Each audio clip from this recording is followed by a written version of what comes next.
আমি কি আবার মোটা হয়ে গেলাম? চশমাটা পরলে তো আর কাজলটা দেখাই যায় না। আমার চোখগুলো বাকিদের থেকে এত আলাদা। শাড়ি পরে চুলটা বড় হলে কি সত্যি বেটার লাগবে? এই যে মেয়ে, অনেক হয়েছে, থামো এবার।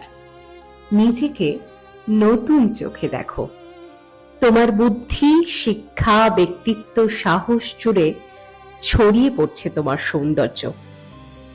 দেবী তো শুধু মন্দিরে নয়, দেবী তো তুমি, আমি, আমরা সবাই। প্রতিটি নারী নিজের মতো করে পূর্ণ।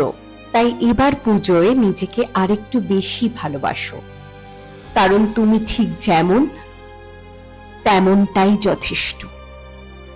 তুমিই দেবী।